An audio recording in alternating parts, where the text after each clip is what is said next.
اعوذ باللہ من الشیطان الرجیم بسم اللہ الرحمن الرحیم السلام علیکم ورحمۃ اللہ وبرکاتہ۔ میں امید کرتا ہوں آپ خیر و عافیت کے ساتھ ہوں گے۔ اللہ آپ کو خیر و عافیت کے ساتھ رکھے۔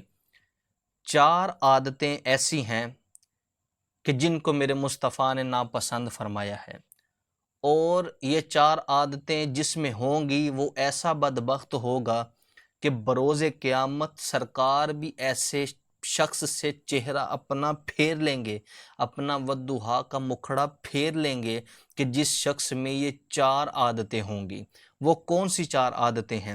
رسول اللہ صلی اللہ علیہ وسلم نے فرمایا کہ چار عادتیں جس کسی میں ہوں تو وہ خالص منافق ہے، اور جس کسی میں ان چاروں میں سے ایک عادت ہو تو وہ بھی منافق ہی ہے، وہ اپنے آپ کو اچھا نہ سمجھے۔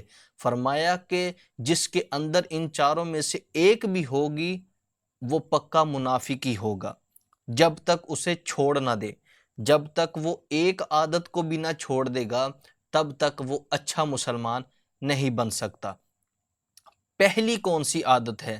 پہلی وہ یہ ہے کہ جب اسے امین بنایا جائے تو امانت میں خیانت کرے، یعنی جب اسے کوئی امانت اس کے حوالے کی جائے تو وہ اس امانت میں خیانت کرے، تو میرے مصطفیٰ کے فرمان کے مطابق وہ شخص خالص منافق ہے۔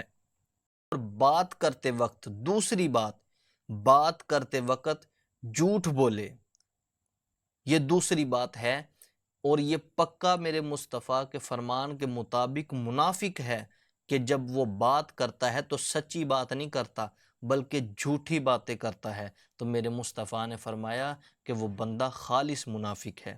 اور جب تیسری بات، اور جب کسی سے عہد کرے تو اسے پورا نہ کرے، یعنی جب کسی کے ساتھ کوئی وعدہ کرے تو وہ وعدہ خلافی کرے، اس پر پورا نہ اترے، تو میرے مصطفیٰ نے فرمایا کہ وہ خالص منافق ہے۔